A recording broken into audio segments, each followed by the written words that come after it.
हळद रुसली कुंकू हसले या मालिकेच्या पुढील काही येणाऱ्या भागांचे अपडेट जाणून घेऊया आपल्या आजच्या या व्हिडिओमध्ये.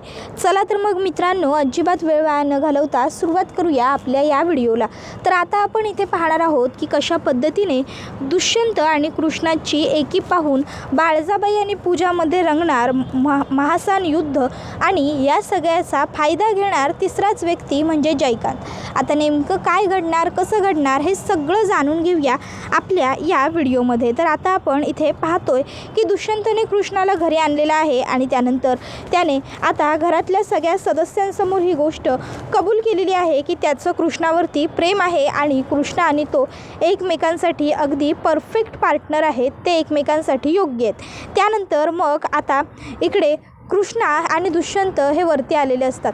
आता कृष्णाला आंघोळ वगैरे करायची असते, मग कृष्णाच्या अंगात त्राणच नसतात, पण कशीबशी जाऊन ती आंघोळ करून घेते. आता साडी नेसायलासुद्धा तिला जमत नसतं, त्यावेळी दुष्यंत कृष्णाची मदत करतो.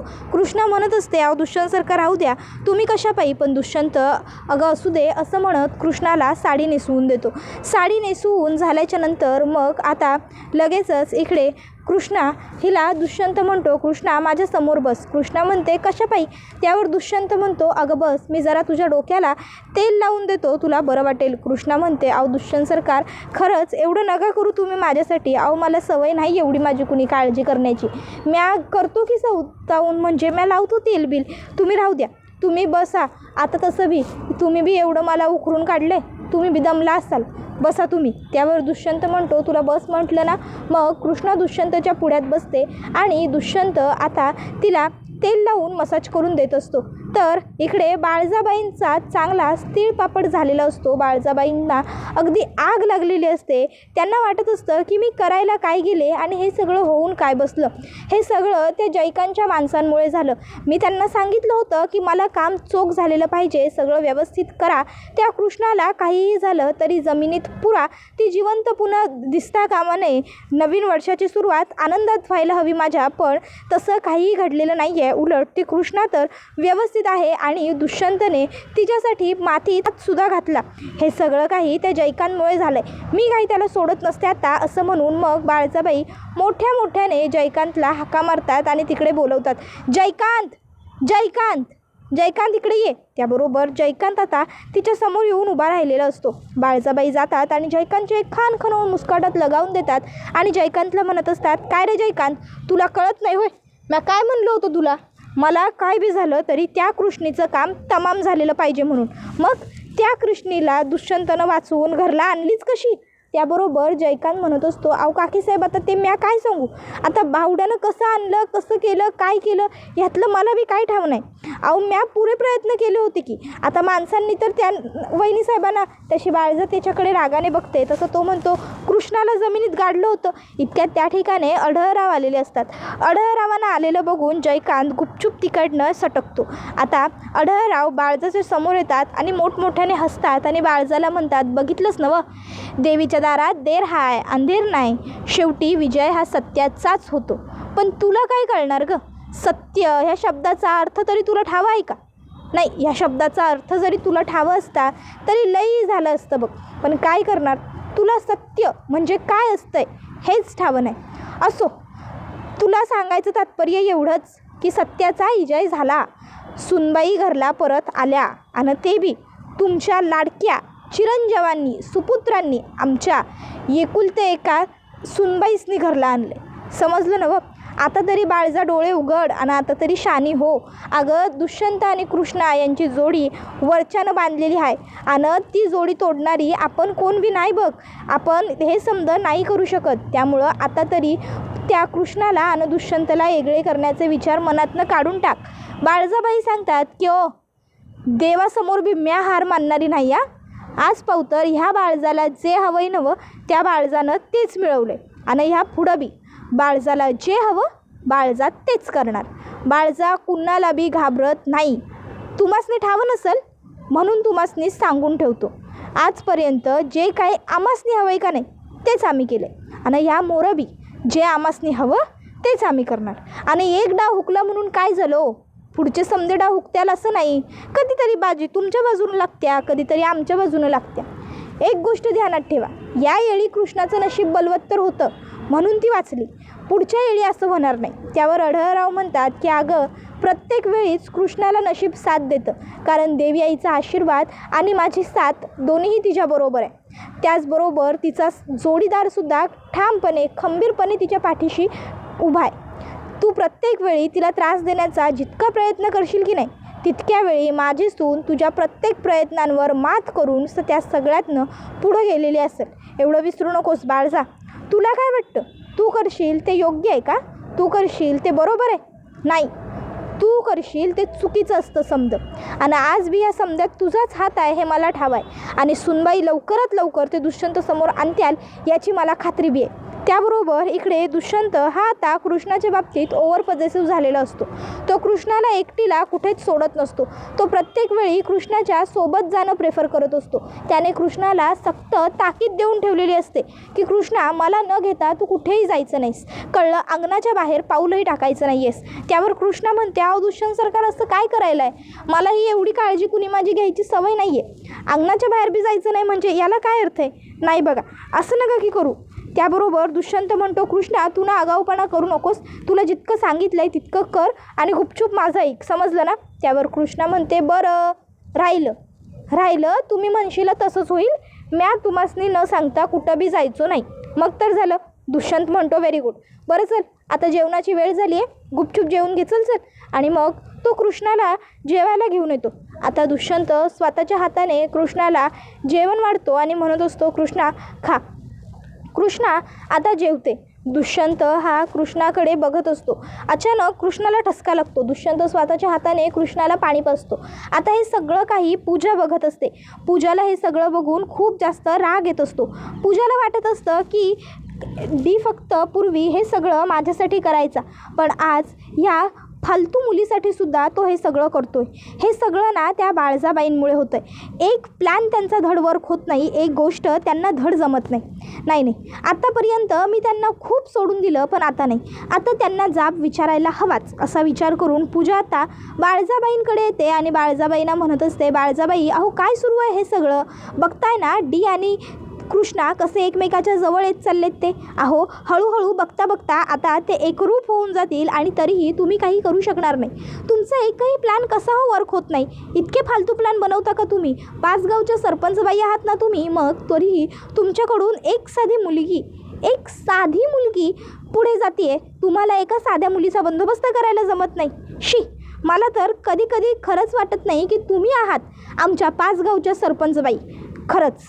त्याबरोबर मग बाळजाबाई पूजाचा हात जोरात पकडतात आणि मागे पिरगळत म्हणतात, काय गे भवानी, तू मला शिकवणार? म्या 5 गावची सरपंच सोपतो का नाही ते? अगं उलट ती कृष्णा आहे ना, तीच आम्हाला सून म्हणून शोभल. तुझ्यासारखी ही मुळमुळू रडत बसणारी पोरगी नाही. ती कृष्णा बघ, प्रत्येक वेळी एवढ्या संकटासनी मात देऊन त्या समद्यातनं पुढं येत असते आणि तू प्रत्येक वेळी काय बी झालं का येऊन आमच्याजवळ रडगाणं गात असतेस. उलट तुला ह्या घरात घेऊनच आम्ही लई मोठं काम केलं आहे, समजलं ना? उलट तूच आता काहीतरी असा डाव टाकायला पाहिजे होतास की नाही एवढे दिवसात की ती कृष्णा डायरेक्ट या घराच्या आणि गावाच्याच काय तालुक्याच्या बाहेर जायला पाहिजे होती, पण ते राहिलं दूर. आम्ही प्रयत्न करायलोय ते फसायल्यात, तर तू आम्हाला शहाणपणा शिकवणार होय? एक गोष्ट ध्यानात ठेवायची हा पूजा, लायकीप्रमाणे बोलायचं. लायकी सोडलेली आमासनी आवडत नाही. त्या कृष्णीला आम्ही आमच्या दारातलं पाय पुसणं बी समजत नाही का? कारण ती गरीब आहे, आमच्या लेकाला शोभेशी नाही, त्याच्यात तोला मोलाची नाही. तू बी तिचीच भन आहेस, एवढं विसरू नको. तुझी बी लायकी तीच आहे. दोघीसनी एकाच पारड्यात मोजतोय आम्ही. त्याबरोबर पूजा म्हणते, हाऊ डेअर यू, तुम्ही माझ्याशी असं कसं बोलू शकता? आणि एक गोष्ट लक्षात ठेवा, कृष्णा आणि आम्ही एका पारड्यात कधीच नाही येऊ शकत. कृष्णा अशिक्षित आहे, अनाडी आहे, गावठी आहे, गावछाप आहे, तिला काहीच जमत नाही. पण मी तशी नाही आहे. मी शिकलेली आहे, सुशिक्षित आहे, वेल एज्युकेटेड आहे आणि महत्त्वाचं म्हणजे तुमच्या मुलाला शोभेल अशी आहे, समजलं ना? म्हणूनच तर तुमचा मुलगा माझ्या प्रेमात पडला ना. त्यावर बाळजाबाई म्हणू लागतात, तो तुझ्या प्रेमात नव्हता पडला, त्याला तू भुरळ घातली होतीस, भुरळ, कळलं ना? आणि आता तुझं मला काही एक ऐकून घ्यायचं नाही आहे. ताबडतोब चालती हो इकडनं. आणि आम्ही काय करायचं आणि काय नाही करायचं का नाही हे तुझ्याकडनं शिकावं. इतकी वाईट येळ अजून आमच्यावर आलेली नाही आहे. जेव्हा एवढी वाईट येळ येईल का नाही, तेव्हा आम्ही बघू काय करायचं ते, समजलं ना व? निघी काढणं. त्याबरोबर पूजा रागारागात तिकडनं निघून जाते. तर आता इकडे बाळजाबाई म्हणू लागतात, या पूजेचं तोंड जरा जास्त चुरू चालायला लागले. त्या कृष्णा आधी हिचाच बंदोबस्त करायला पाहिजे असं वाटायले. नाही असं मला काही बी करून चालणार नाही. बाळजा अगं जरा शांत राहा, थंड डोक्यानं विचार कर, असं म्हणत बाळजाबाई त्यांच्या खुर्चीवर बसतात. आता बाळजामधलं आणि पूजामधलं सगळं काही बोलणं जयकांतने ऐकलेलं असतं. मग जयकांतला कळतं, अरेच्या मायला, म्हणजे ह्या पूजाला साथ द्यायला साक्षात काकीसाहेब आहेत होय. म्हणजे त्या दिवशी हिनं जे काही केलं होतं, करंटची वायर खाली बिली फेकली होती, ते सगळं दुष्यंतसाठी नव्हतं तर कृष्णाला मारण्यासाठी होतं होय. म्हणजे हे सगळं काही ही करायला ते दुष्यंतला मिळवण्यासाठी. बाबो, म्हणजे मला तर ह्यातलं काही माहीतच नव्हतं. ही तर लईच पोचलेली निघाली. आणि आमच्या परमपूज्य काकीसाहेब त्या तर अनेक पोचलेल्या निघाल्या. तर दुसरीकडे आढळराव हे देवी आईच्या समोर हात जोडून उभे राहिलेले असतात. ते देवी आई समोर नतमस्तक होत असतात आणि म्हणत असतात की आई, आज तुझ्यामुळेच माझी सून व्यवस्थित घरात आहे. तुझ्यामुळेच आई आज सगळं काही ठीक आहे. तू कृष्णाच्या पाठीशी उभी आहेस म्हणूनच आज ती या घरात पुन्हा सुखरूप येऊ शकली. नाहीतर त्या बाळजाने कृष्णाला पुन्हा या घरात येऊ दिलंच नसतं. आई, अशीच कायम कृष्णाच्या पाठीशी खंबीरपणे उभी राहा. प्रत्येक वेळी तुझा आशीर्वाद तिच्या डोक्यावर असू दे. तुझा आशीर्वादाचा हात जर तिच्याबरोबर असला ना, तर तिला कुठलंच संकट आडवं येणार नाही. आणि किती बी संकट आडवी आली तरी त्या सगळ्यावर मात करून ती कायम पुढंच जात राहील. तुझा आशीर्वाद हा तिच्यासाठी खूप महत्त्वाचा आहे, असं सगळं आता आढळराव प्रार्थनेत म्हणत असतात. कृष्णा आणि दुष्यंत यांचा संसार असाच सुखाचा होऊ दे. आयुष्यभर ते असेच एकत्र राहू दे, अशीच तुझी कृपादृष्टी त्यांच्यावर असू दे. आणि त्या बाळजाच्या काळे नजरेपासून त्या दोघांचंही संरक्षण होऊ दे, असं सगळं आढळराव देवी आईकडे बोलतात. आणि मग म्हणत असतात, आणि त्या बाळजाचा खरा चेहरा माझ्या दुष्यंतासमोर लवकरात लवकर येऊ दे आणि त्याला कळू देत की त्याची आई किती नीच आहे, असं बी म्हणतात. त्यानंतर आता इकडे कृष्णा ही दुष्यंतला म्हणत असते, दुष्यंत सरकार, तुम्ही माझी एवढी काळजी घ्यायलाय अवपर कशा पाहिजे. त्यावर दुष्यंत म्हणतो, कृष्णा, जेव्हा तू प्रत्येक वेळी माझी काळजी घेतेस, माझी साथ देतेस, तेव्हा मी कधी तुला असं विचारतो का की तू माझी एवढी काळजी का घेतेस म्हणून. त्यावर कृष्णा म्हणते, अवपर मी बायको आहे तुमची, ते माझं कर्तव्य आहे, ते माझं काम आहे. त्यावर दुष्यंत म्हणतो, अच्छा, म्हणजे नवऱ्याची काळजी घेणं बायकोचं कर्तव्य, बायकोचं काम, आणि बायकोची जर नवरा काळजी घेत असेल तर ते चुकीचं. याला काय अर्थ आहे कृष्णा? असं नसतं. जर नवऱ्याची काळजी घेणं बायकोचं कर्तव्य आहे ना, तर बायकोला जपणं, बायकोची काळजी करणं हे सुद्धा नवऱ्याचं कर्तव्य. कायम लक्षात ठेव. कृष्णा म्हणते, दुष्यंत सरकार, तुम्ही शिकलेली माणसं आहे का नाही, त्योच असा विचार करू शकतात. बघा, ही गावची लोक असा विचार नाही हो करत. तर हे सगळं काही बाळजाबाई बघत असतात. आणि कृष्णा आणि दुष्यंतला सतत हे असं एकत्र पाहून बाळजाबाईंना खूपच जास्त राग येत असतो. त्या विचार करू लागतात की ही कृष्णा तर माझ्या लेकाच्या आणखीन जास्त जवळ चालली आहे दिवसांदिवस. हे समजा मला होऊ द्यायचं नाही, कुठल्या बी परिस्थितीत नाही म्हणजे नाही. मला लवकरात लवकर काही बी करून त्या कृष्णीला माझ्या दुष्यंतपासून वेगळं ठेवावंच लागेल. म्या कृष्णाला दुष्यंतच्या सोबत, दुष्यंतच्या जवळ नाही बघू शकत. तर आता रात्रीची जेवणं खावणं झाल्यावर कृष्णाने दुष्यंतासाठी खीर आणलेली असते. कृष्णा म्हणते, दुष्यंत सरकार, आज रातच्या खाण्यात महादुकाकांनी खीर केली होती. दुष्यंत म्हणतो, मीच बनवायला सांगितली होती, तुला आवडते ना. त्यावर कृष्णा म्हणते, होय. आणि मग दुष्यंत आणि कृष्णा दोघं एकत्र मिळून खीर खातात. दुष्यंत खीर खाऊन झाल्यावर म्हणतो, बरं कृष्णा, चल आता झोपून घेऊया, खूप रात्र झाली आहे, तुला बरं नाही आहे त्यात. त्यावर मग कृष्णा म्हणते, बरं चालतंय की. आणि मग दुष्यंत आणि कृष्णा हे दोघंही जाऊन एकत्र झोपून घेतात. आता झोपताना सुद्धा दुष्यंत हा कृष्णाकडे बघत असतो आणि तो कृष्णाला सांगत असतो, कृष्णा, पुन्हा एकटी अशी कुठं जाऊ नकोस हा. मग ते दोघंजणं झोपून जातात. आणि आता सकाळी 5-5:30 वाजता पूजा ही त्यांच्या खोलीबाहेर आलेली असते. आता पूजा ही अलगद बघत असते. ती विचार करते की जर डी आणि कृष्णा वेगवेगळे झोपलेले असतील तर त्यांच्यामध्ये काहीच नाही आहे हे मला कळूनच जाईल की. मग ती बघते तर काय, दुष्यंत आणि कृष्णा हे दोघंही जण एका बेडवरती झोपलेले आहेत आणि ते दोघंजणं एकमेकाच्या खूप जास्त जवळ आहेत. दुष्यंतने कृष्णाच्या अंगावरती एक हात टाकलेला आहे. कृष्णासुद्धा दुष्यंतच्या खूप जवळ आहे. आता हे सगळं बघून पूजाला खूपच जास्त राग येतो, जेलसी होते. ती विचार करते, शिट, हे सगळं काय सुरू आहे? म्हणजे डी आणि कृष्णा एकत्र झाले सुद्धा. ओ माय गॉड, आता तर त्या कृष्णाला माझ्या डीपासून वेगळं करणं आणखीन जास्त अवघड झालं आहे माझ्यासाठी. मी तर आता डीच्या जवळ जाऊही शकत नाही आहे. याचा अर्थ आता सगळं संपलं? नाही नाही नाही पूजा, काहीही संपलेलं नाही आहे, काही संपलेलं नाही आहे. काहीही झालं तरी तुला तुझा डी परत मिळवायचा आहे आणि तू तो मिळवणारच, याची मला पूर्ण खात्री आहे. डी फक्त माझा आहे, माझा होता आणि माझाच राहणार. पूजाला हवी असलेली कुठलीही गोष्ट पूजा बाय हुक और क्रूक मिळवतेच.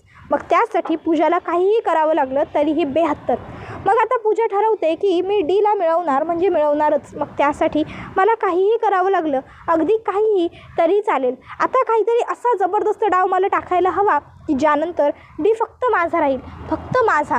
त्या कृष्णाला कळणारही नाही आणि मी डीला माझा बनवलेला असेल. त्याबरोबर इकडे आता जयकांत हा विचार करत असतो, या सगळ्यात काकीसाहेबांचा बी हात आहे. पण काकीसाहेबांनी या समध्यात मला घेतलेलं नाही. म्हणजे मला सोडून काकीसाहेबांनी त्या काल कुठच्या आल्या पोरीबरोबर त्यांचा प्लॅन केला आहे. तर काय करू? काकीसाहेबांचा ह्यो प्लॅन फ्लॉप करू काय? मम्मीला हे समजा सांगू काय? नाही न गं, मम्मीला सांगितलं म्हणजे अख्ख्या गावाला दवंडी पिटल्यासारखं होईल. मम्मीच्या पोटात एकतर काय राहत नाही. मम्मी जाऊन लगेच कुणाला ना कुणाला तरी दुसऱ्याला सांगेल. नको नको, मम्मीला सांगणं रिस्की आहे. त्यावर मैनावती तिकडे येते आणि मैनावती जयकांतला विचारते, काय रे जयकांत, कसला एवढा विचार करायलास? मगा धरणं बघायलो. जयकांत म्हणतो, काय नाही गं मम्मी, ते आपला असंच उगाच थोडं. तू बोल की, तुझं काही काम होतं काय? त्यावर बाळजाबाई म्हणतात की मैनावती म्हणते की नाही, माझं काही काम नव्हतं तुझ्याकडं, पर तू एक गोष्ट ध्यानात ठेव, म्या तुझी आई आहे. नाही म्हणजे तू माझ्याशी खोटं बोलण्याचा प्रयत्न केलास की नाही तरी बी तुला ते जमायचं नाही. मी तुझ्या मनातलं बी ओळखू शकतो. सांग की काय झालं? त्यावर जयकांत म्हणतो, अगं मम्मी म्हणलं ना काय नाही, तू कशापायी उगाचच्या उगाच जास्त खोलात शिरायल्यास. आता मैनावती आपल्या मनातलं ओळखायच्या आत आपण इकडनं पळ काढला पाहिजे असा विचार करून जयकांत तिकडनं गपचूप निघून जातो. मैनावती विचार करत राहते की नाही, नक्की जयकांतच्या मनात काहीतरी सुरू आहे. आता ते काय सुरू आहे हे काढून घेतलंच पाहिजे. तर दुसरीकडे दुष्यंत आपली एवढी काळजी करतो आहे, आपल्यावर एवढं जीवापाड प्रेम करतो आहे, हे सगळं बघून कृष्णा सुखावलेली असते. कृष्णा विचार करते की चला, एवढी वर्ष मी जन्मापासून हाल अपेष्टा सहन केल्या, पण आता मला माझं प्रेम, माझा हक्क समज काही मिळायला लागले. देवी आई बघतेच नवं, हे समज तुझ्यामुळंच व्हायले. बघ तुझी लेक केवढी खुश आहे, असं आता कृष्णा मनात म्हणत असते. त्याबरोबर हा व्हिडिओ इथेच संपतो. व्हिडिओ आवडला असेल तर व्हिडिओला लाईक करा, चॅनलवर नवीन असाल तर चॅनलला सबस्क्राईब करा आणि बेल आयकॉन आठवणीने प्रेस करा, जेणेकरून तुम्हाला पुढच्या प्रत्येक व्हिडिओचं नोटिफिकेशन मिळत जाईल आणि सर्व व्हिडिओंचा आनंद हा अगदी उत्तम पद्धतीने घेता येईल. चला तर मग प्रेक्षकांना आजच्या पुरतं इथेच थांबूया. पुढचा व्हिडिओ येईपर्यंत या व्हिडिओचा छान पद्धतीने आनंद घेत राहा. टाटा, बाय बाय, धन्यवाद, take care all of you.